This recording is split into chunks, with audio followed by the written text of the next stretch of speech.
यह बात है सन 2001 की। इंग्लैंड की एक बच्ची जिसका नाम लॉरा बक्सटन था, उस बच्ची ने आकाश में एक बैलून छोड़ा। उस बैलून पर उस बच्ची का एड्रेस लिखा था और साथ ही लिखा था कि अगर ये बैलून आपको मिले तो इसे लॉरा बक्सटन यानी बैलून उड़ाने वाली बच्ची को वापस कर दें। उस बच्ची की उम्र 10 साल थी। अब संयोग देखिए, बैलून छोड़ने के 7 दिन बाद वो बैलून एक किसान को मिला। जब किसान ने वो कागज पढ़ा तो कागज उस बैलून पर लटका हुआ था। तो वो किसान पड़ोस में रहने वाले बक्सटन फैमिली के पास पहुंचा। उस परिवार में एक बच्ची थी जिसका नाम था लॉरा, यानी कि लॉरा बक्सटन। जैसा कि उस पेपर पर लिखा था कि ये बैलून यदि आपको मिल जाए तो लॉरा बक्सटन को दे दें। लेकिन हैरानी की बात यह है कि वो लॉरा बक्सटन नहीं थी जिसने बैलून को छोड़ा था, बल्कि ये लॉरा बक्सटन बैलून छोड़ने वाली लॉरा बक्सटन से 225 किलोमीटर दूर रहती थी।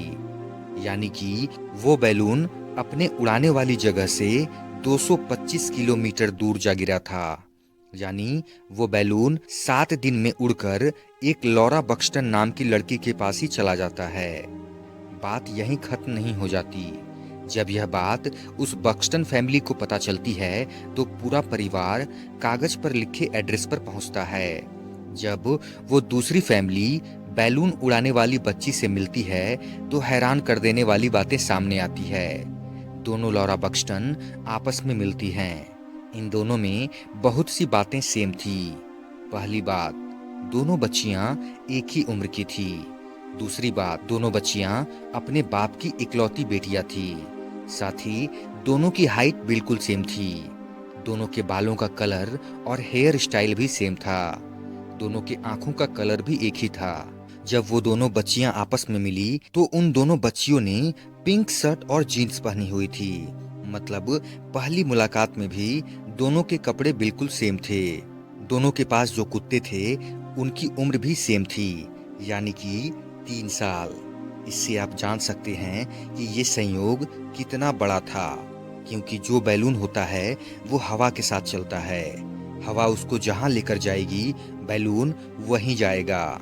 बहुत लोग विश्वास नहीं कर पाते हैं, लेकिन यकीन मानिए दोस्तों, ये सब सच बातें हैं।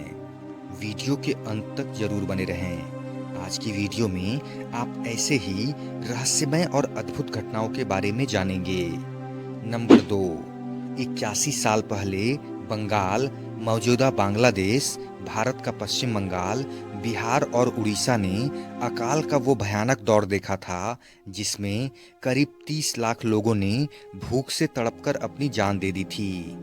ये द्वितीय विश्व युद्ध का दौर था। माना जाता है कि उस वक्त अकाल की वजह अनाज के उत्पादन का घटना था, जबकि बंगाल से लगातार अनाज बाहर भेजा जा रहा था। लेखक मधुश्री मुखर्जी ने उस अकाल से बच निकले कुछ लोगों को खोज उनसे बातचीत के आधार पर अपनी किताब में लिखा था कि उस वक्त हालात ऐसे थे कि लोग भूख से तड़पते अपने बच्चों को नदी में फेंक रहे थे। न जाने कितने लोगों ने ट्रेन के सामने कूदकर अपनी जान दे दी थी। लोग पत्तियां और घास खाकर जिंदा थे।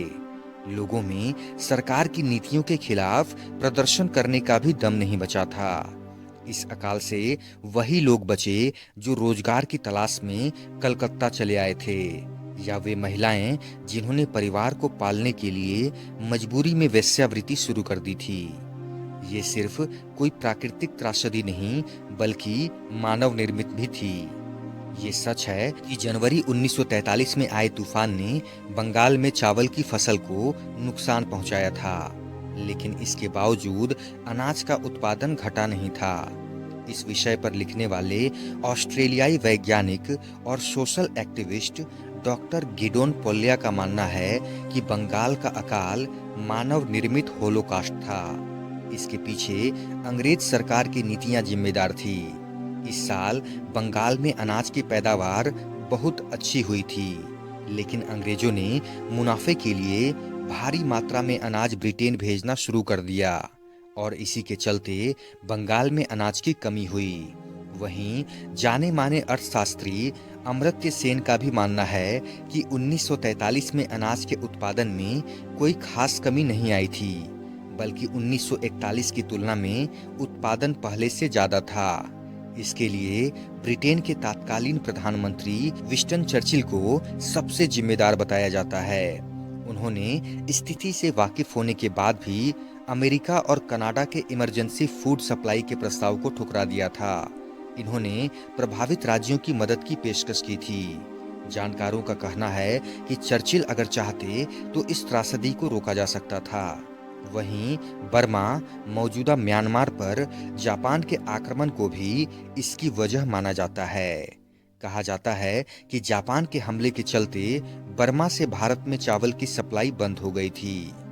नंबर 3, एक शख्स ने 1 दशक से अधिक समय तक अपने ही शरीर में भूत की तरह फंसे रहने की डरावनी सच्चाई साझा की है। उसका कहना है कि इस दौरान वह बात करने, हिलने डुलने या किसी को यह बताने में असमर्थ था कि वह जाग रहा था।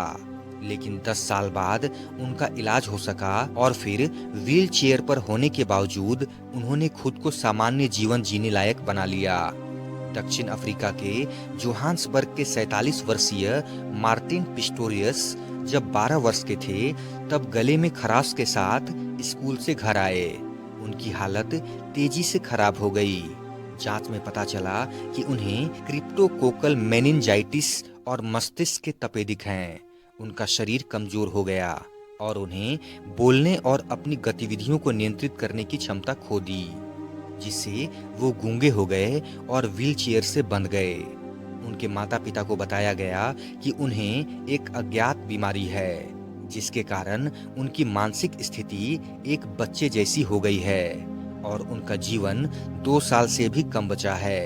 लेकिन उनका दिमाग 4 साल बाद वापस आ गया, बावजूद इसके कि वे अभी भी बातचीत करने या हिलने डुलने में असमर्थ थे, जिससे वो अपने ही शरीर में एक कैदी बनकर रह गए थे। मार्टिन ने कहा, कुछ देखभाल करने वालों ने यह सोचकर भी उनके साथ दुर्व्यवहार किया कि उन्हें अपने परिवेश के बारे में कोई जानकारी नहीं है, यहाँ तक कि उनका यौन शोषण तक हुआ। वे उस दिन की प्रतीक्षा कर रहे थे जब कोई यह नोटिस करेगा कि उनका दिमाग फिर से सक्रिय हो गया है, ताकि वो अपनी वास्तविकता से मुक्त हो सकें। उनकी दुनिया 2001 में तब बदल गई जब वह 25 वर्ष के थे, जब वे जिस डे सेंटर में रुके थे वहां की एक आरामोथेरेपिस्ट विरना वॉन डेर वॉल्ट को समझ में आया कि वह उन बातों पर प्रतिक्रिया कर रहे थे जो वह कह रही थी। इसके बाद उनका परीक्षण किया गया।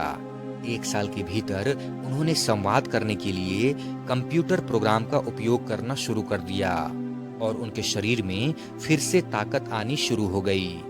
आज वे एक पति, पिता और सफल कंप्यूटिंग व्यवसायी का जीवन जी रहे हैं।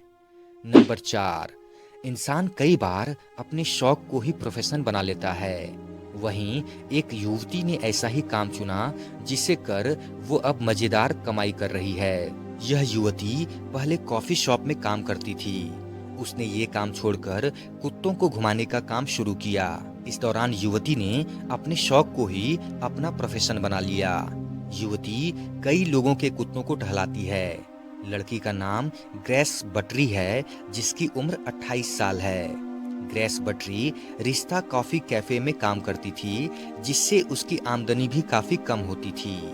इस दौरान उसके एक दोस्त ने उसे मजाक में ही कह दिया कि तुम कुत्ते घुमाने वाली क्यों नहीं बन जाती। इस दौरान उसने कॉफी शॉप में काम करना छोड़ कुत्ते घुमाने का काम शुरू कर दिया। साल 2019 में उसने इसके लिए बकायदा एक कंपनी खोल ली और अपने शौक को बिजनेस में तब्दील कर लिया। ग्रेस रोजाना सिर्फ 6 घंटे तक कुत्तों को घुमाती है, जिसके बदले उसे पैसे मिलते हैं। जब ये काम शुरू हुआ तो उसके पास 2-4 ही कस्टमर थे, लेकिन बाद में सैकड़ों ग्राहक आ गए। वो साल के 42,000 पाउंड यानी 42 लाख रुपए से ज्यादा की रकम कमा लेती है। अगर टैक्स निकाल दें तो उसके पास आराम से 34 लाख रुपए बच जाते हैं। हालांकि इस काम की चुनौतियों में ग्रेस बताती है कि उसकी कमाई का ज्यादातर हिस्सा पेट्रोल में खर्च हो जाता है। हालांकि उन्हें अपने काम से प्यार है।